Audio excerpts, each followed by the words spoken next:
3rd of January 1972, the Irish Republican Army, the IRA, exploded a bomb in Callender Street, Belfast, which injured over 60 people. The 30th of January 1972, Bloody Sunday refers to the shooting dead by the British Army of 13 civilians and the wounding of another 14 people, one of whom later died during a civil rights march in Derry. I trust and hope I will never have to live through another year like 1972. It was the worst year of the Troubles, with a death toll of almost 500 people, half of which were innocent citizens going about their everyday business. Belfast was a no-go area as far as we were concerned, and we only ventured in from Cumber to the city if it was absolutely necessary.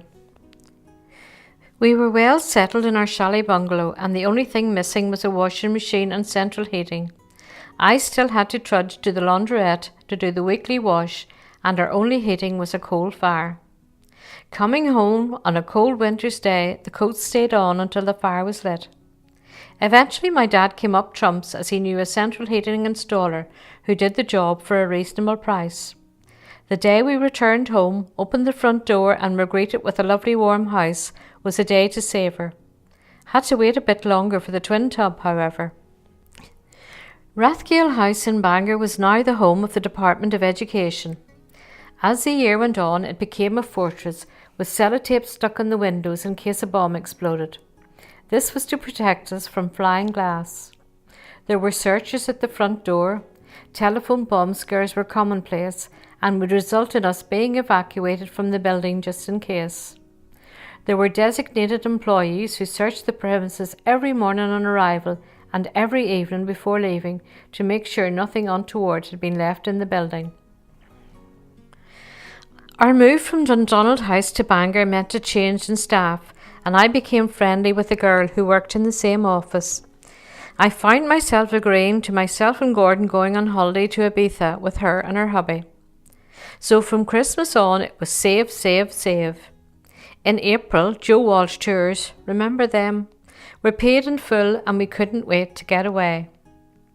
Saturday the 5th of February 1972, 2 IRA members were killed when a bomb they were planting exploded prematurely.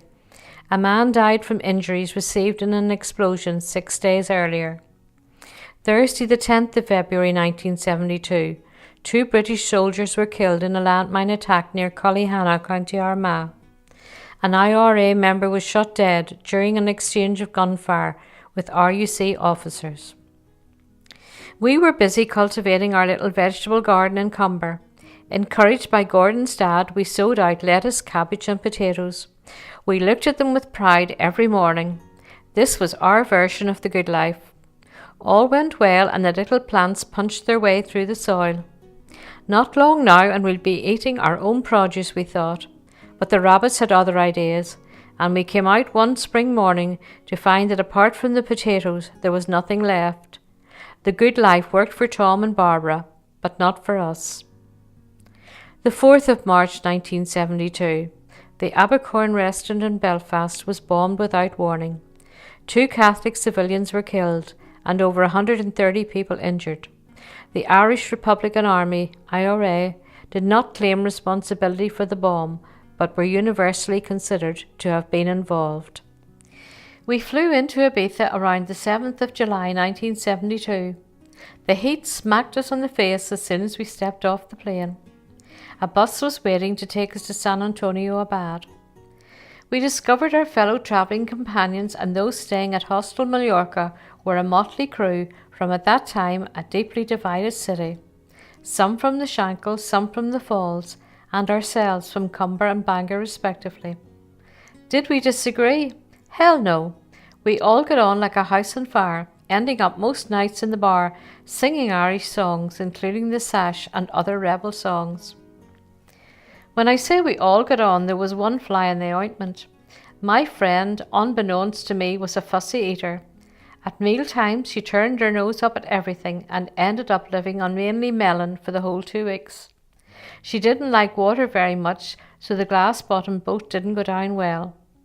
Secretly, although I didn't admit it, I wasn't too happy with it either. We did the touristy thing and went to a medieval banquet at Barbacoa Cova Santa. But she wouldn't eat anything in case it wasn't properly cooked. It was delicious.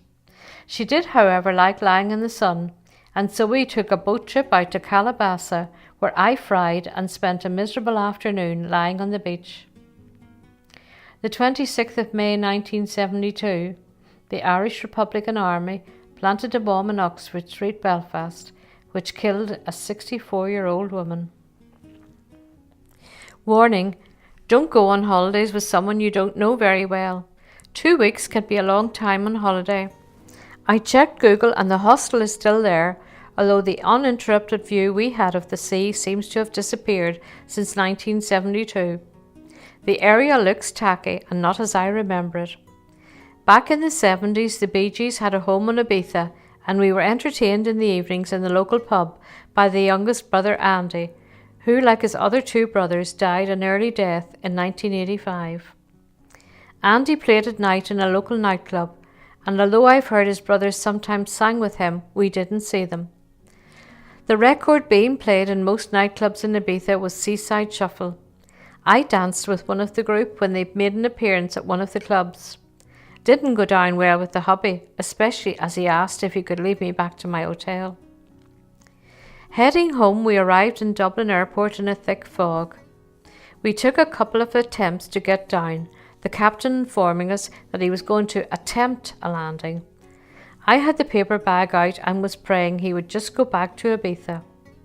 We almost took the old airport building with us, and as a result I have only ever flown once, and that was in a snowstorm where we circled Gatwick for 40 minutes. Newspapers took a few days to reach Ibiza in 1972.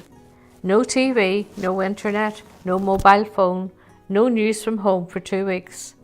So it was heartbreaking to arrive home to hear what happened on what is now known as Bloody Friday. After a fortnight where we had all mixed together irrespective of religion and political alliance, we were back to the reality of what life was like in Northern Ireland in 1972. In this blog, I have purposely mixed the two lives that people lived in the 70s. The life must go on attitude with the horror of living through the Troubles. Bloody Friday is the name given to the events that occurred in Belfast on Friday the 21st of July 1972. During the afternoon of Bloody Friday, the IRA planted and exploded 22 bombs, which in the space of 75 minutes killed 9 people and seriously injured approximately 130 others. In addition to the bombs, there were numerous hoax warnings about other explosive devices, which added to the chaos in the streets that afternoon. If you enjoyed this video, please remember to like it, post a comment, and share it with your friends. You can also subscribe for free to my YouTube channel to be informed of future episodes. Thank you.